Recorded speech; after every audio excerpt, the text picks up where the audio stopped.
Picha yetu inaanzia katika jumba hili hapa. Kuna mama yuko hapa anatoka. Anamuita mtoto anaitwa Winnie.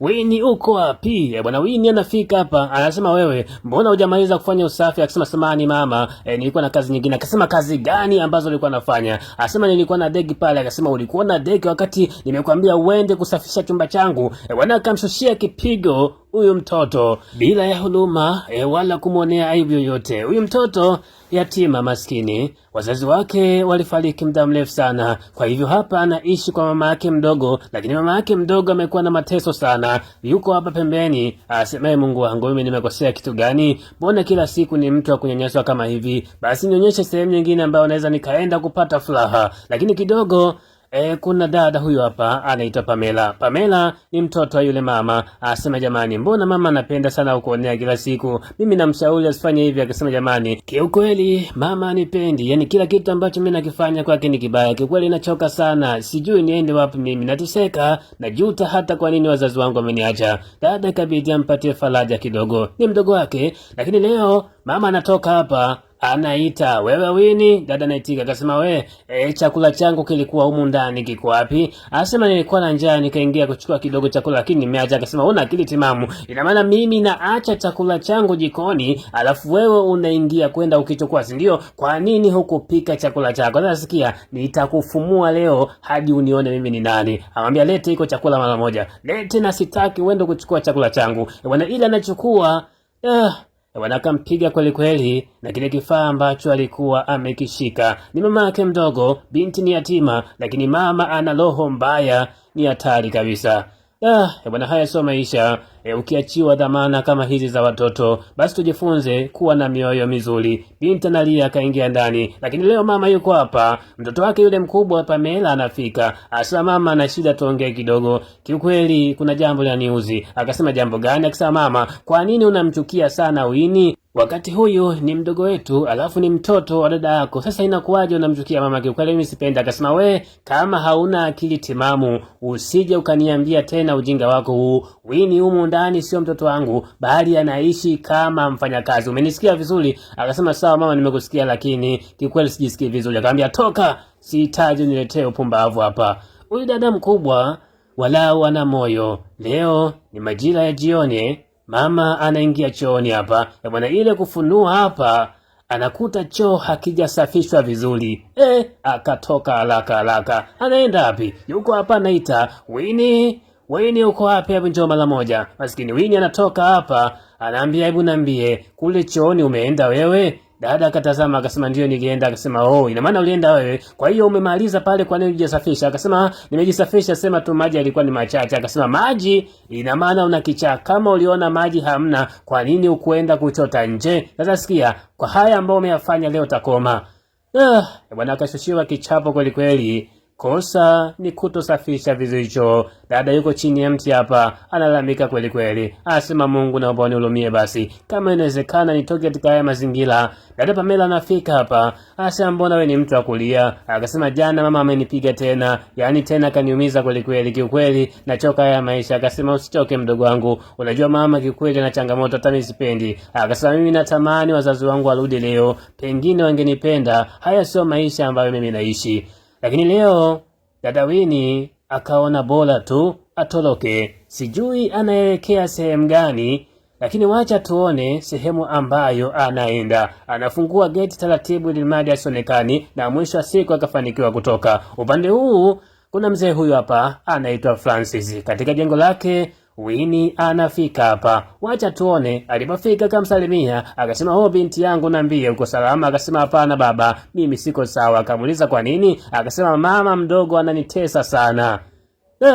Lakini kwa upande huu Pamela yuko hapa, anafanya usafi, anasafisha gari za mama. Kidogo mama anafika hapa, tena amekasirika kweli kweli. Anafika, unafanya usafi hapa, Winnie yuko wapi? Inakuuliza unafanya usafi, Winnie yuko wapi? Akasema jamani mama, Winnie naye ni binadamu, namsaidia. Akasema unamsaidia? Winnie anatakiwa kufanya kazi zote. Akasema mama hapana, kwa nini unamchukia Winnie wewe? Yaani yule ni ndugu yetu, sasa nisimsaidie kufanya kazi hizi kwa nini? Akasema hivyo unakichaa. Kwanza hebu niambie huyo Winnie yuko wapi? Niambie Winnie yuko wapi? Akasema mimi sijui, tangia asubuhi sijamuona. Akasema unasemaje? ina maana ametoka katika nyumba yangu bila kuniaga, si ndio? Sasa ngoja arudi, ataona jinsi ambavyo nitakapomfundisha. Haiwezekani akatoka humu ndani bila kuniaga. Ni kesi nyingine. Lakini huyo mzee Francis anasema kiukweli, nimekusikiliza binti yangu. Ina maana kumbe ana roho mbaya kama hivyo? Dada akasema ndiyo. Akaambia sikia, mimi sina uwezo wa kukuweka hapa kwa sababu siishi na mwanamke na wewe ni mtoto wa kakaangu. Akasema kiukweli, kuishi pale yale mazingira yamekuwa hatari sana baba. Yaani kama inawezekana kunisaidia, naomba unisaidie kwa chochote. Akasema sikia, itakusaidia. Kama yule mwanamke amefikia hatua hii, kiukweli sio salama kabisa. Pole sana na ninakuahidi nitalifanyia kazi.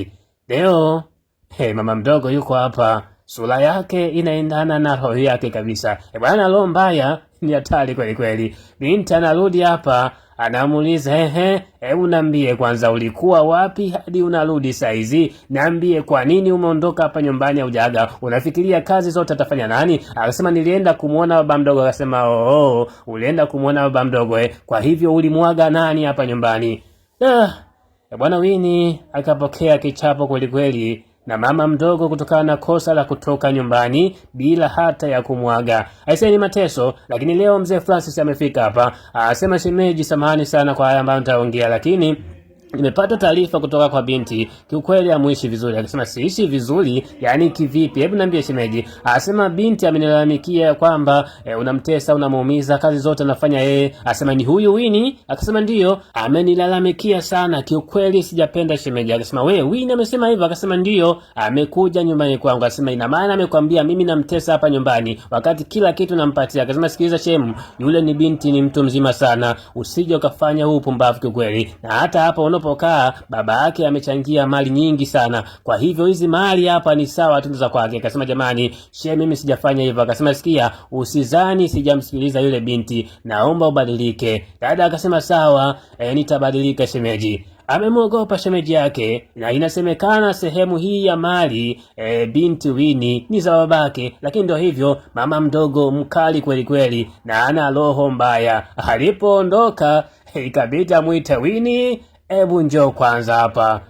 Alipofika akasema hebu niambie, kwa nini umeenda kunisemea kwa shemeji yangu ya kwamba mimi nakutesa, mimi nakunyanyasa? Wewe hauli humu ndani, ina maana unaenda kuchafua jina langu, si ndio?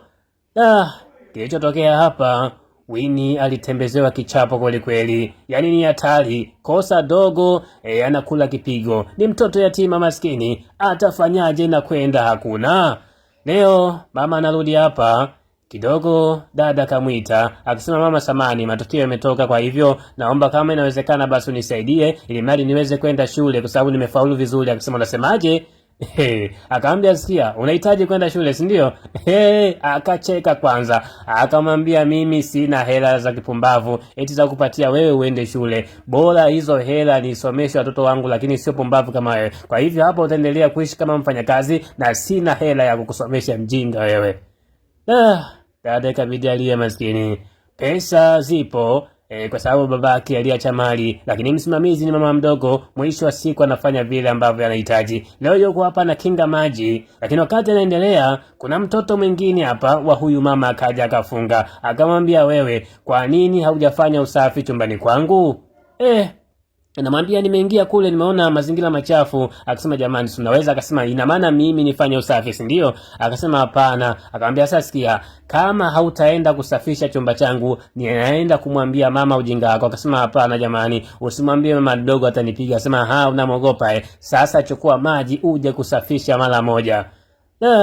Bwana hii nyumba Winnie ndiyo mfanya kazi na mfanya usafi wa jumba zima, hadi vyumba vya hawa mabinti anafanya usafi. Lakini leo kuna mgeni amefika hapa, asema karibu, asema asante rafiki yangu, nimekuja kwa ajili yako. Asema sawa, na muda mrefu haujanitembelea rafiki yangu, hebu niambie. Akasema sikia, kiukweli kuna taarifa ambazo nazisikia hapa mtaani zinasambaa, sijazipenda. Akasema rafiki yangu, taarifa gani? Akasema sikia, kiukweli taarifa zinazosambaa hapa ni kwamba wewe unamtesa mtoto wa dada yako. Kiukweli sio kitu kizuri kabisa. Hasa kwa nini unafanya unafanya vitu kama hivyo. Akasema unasemaje? Ina maana taarifa mtaani zinasambaa hizo taarifa amesambaza nani? Akasema hayo ndio ambayo yanasemekana. Mimi nimekuja kama tu kupatia ushauri. Kama unafanya hivyo rafiki yangu, hebu acha mara moja kwa sababu Mungu yupo. Akasema sikiliza mpumbavu nikwambia. Akasema mimi ni mpumbavu? Akasema ndio, kama umekuja kuleta ujinga kwenye nyumba yangu, naomba mara moja uweze kutoka, kwa sababu haiwezekani eti ukaja hapa binti naishi naye vizuri alafu nasema na mnyanyasa. Akasema sawa, mimi naondoka, lakini hii dunia ndugu yangu, usije kunyanyasa watoto wa watu. Akamuita mtoto, wewe hebu fungua geti, huyu pumbavu atoke.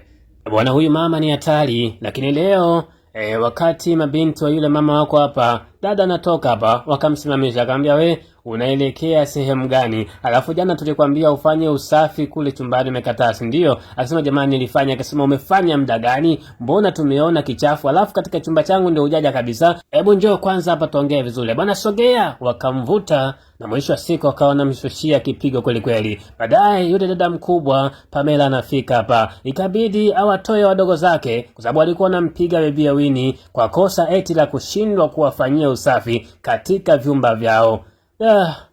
Bwana, haya maisha ndugu yangu, ukipoteza wazazi ambao ulikuwa unawategemea ni hatari kweli kweli. Leo binti yuko hapa anajisomea, maskini ameshindwa kupelekwa shule, lakini ana moyo wa kujisomea. Kwa hivyo kuna kitabu kiko hapa, akawa anaendelea kidogo. Wakaja mabinti wa yule mama, wanasema mbona unasoma? Hebu tuambie unafanya kitu gani hapa? Ina maana unataka kwenda shule au? Akasema jamani, mama ameninyima pesa lakini mimi napenda kusoma. Akasema unapenda kusoma kitu gani? Ina maana mama yangu apoteze pesa kwako? Akasema hapana, sio kupoteza pesa, mimi nimefaulu vizuri. Akasema umefaulu kitu gani? Mama yangu hawezi akapoteza pesa kwako hata siku moja, wewe utaendelea kubaki mfanyakazi humu. Kidogo mama anafika hapa, asema hebu niambieni kuna kitu gani? Asema tumemkuta hapa anajisomea eti anataka kwenda shule, anaomba pesa kwako. Asema wewe unakichaa, ina maana ufanye kazi unakuja kusoma? Akasema hapana, kazi zote nimemaliza. Akasema kazi umemaliza kitu gani? Nenda kafanye kazi ndani zote ziishi, kwa sababu hamna mtu ambaye atakupeleka shule hapa, hebu nenda mara moja. Mama naye akamshushia kipigo. Walimsemea eti ya kwamba hajafanya kazi alafu yuko hapa anajisomea. Dada Pamela ikabidi aje kumsaidia, lakini tayari makofi alikuwa ameyapata. Kwa kweli huyu mama ni hatari. Lakini wiki 2 baadaye dogo yuko hapa, wanambembeleza mama, anaambia vipi hali yako? Mama anasema kiukweli najisikia vibaya sana. Asema vipi, kwani joto limepanda au kuna shida gani mama, tukupeleke hospitali? Akasema kiukweli yani hali ni mbaya, please naombeni muniwaishe hospitali. Mama anaumwa pamoja na roho mbaya yote aliyokuwa nayo, lakini leo amekuwa mnyonge kweli kweli. Binti yake akawa anambembeleza, lakini mama anasemeka. Baadaye taarifa zinakuja kufika hapa, masikini yule mama ameweza kufariki, maskini amepoteza maisha. Na ndio mama ambaye alikuwa anamtesa kweli kweli Bibi Winnie. Kiukweli tunaanza kupata funzo katika movie hii. Uncle Francis yuko hapa na mabinti wawili wengine wako hapa, wote wanalia maskini. Lakini baadaye mzee akaja hapa akasema, mabinti zangu vipi, wengine wako wapi? Akasema wako huko nje. Akasema sawa, nyinyi mko hapa mtawakilisha. Kikweli mimi sasa nataka nichukue nafasi kama baba, kutokana na kwamba sasa hamna msaada wote.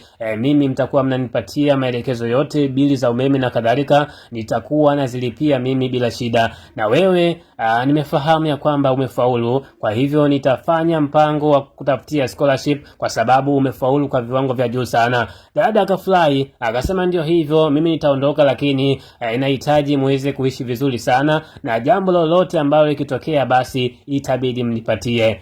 Baba mdogo kiukweli ana roho safi sana, akawapatia moyo. Leo hawa dada wako hapa na imani wanacheza kitu fulani hivi, lakini wakati wanaendelea kufanya haya bwana, kuna ugeni unafika. Huu ugeni umekuja na taarifa gani? Ni yule mama aliyekuja kumwonya. Alipofika kauliza vipi, Winnie yuko wapi? Akasema Winnie yuko ndani. Akasema sawa, naomba mniitie basi. Winnie akaitwa. Alipofika akasalimia kwa adabu sana, akasema nimefika mama. Akasema sikia, nimekuja hapa kukupongeza, hatimaye umepata ufadhili wa kwenda kusoma Marekani. Bwana dada akafurahi kweli kweli, kapata scholarship ya kwenda kusoma Marekani kutokana na kiwango cha ufaulu ambacho alikuwa naye, kwa sababu ni binti ambaye alikuwa na akili sana. Lakini ndio hivyo, mama yake aligoma hata kutoa pesa za kuweza kumsomesha. Ndugu zake wale wawili wamekuwa wakimtolea jicho la roho mbaya, lakini mwisho wa siku mama akawaonya, akasema jamani, muishi vizuri, na mwisho wa siku dada ujiandae kwenda kusoma.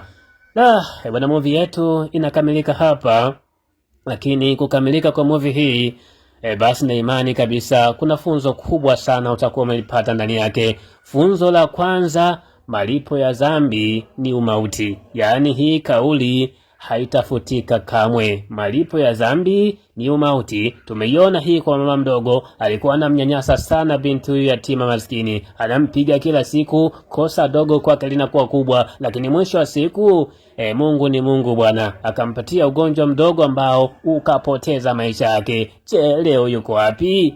Amepotea. Hili ni funzo la kwanza kabisa. Lakini funzo la pili, tujitahidi sana kulinda na kutunza dhamana ambazo zimewachiwa na watu ambao wamefariki, ndugu zetu. Kama umeachiwa mtoto na kaka yako, dada yako, basi hakikisha kwamba unamlea katika misingi mizuri, misingi ambayo haitamfanya hata siku moja aanze kufikiria bora mama angekuepo. Yaani ukishafikia hatua ya kwamba yule mtoto ambaye unaishi naye anaanza kufikiria, laiti kama mama angekuepo nisingefanywa haya, laiti kama baba angekuepo nisingefanywa haya, basi ndugu yangu nikwambie, umepata hasara kubwa, na malipo ya dhambi hiyo utayaona hapa hapa duniani na ahera mara baada ya kufariki. Bwana, hili ni funzo, lakini tuambie kwa wewe ambaye umetazama movie hii kuanzia mwanzo hadi hapa na imaliza, bwana, umejifunza kitu gani? Weka komenti hapo chini, kisha subscribe. Tukutane katika movie ijayo.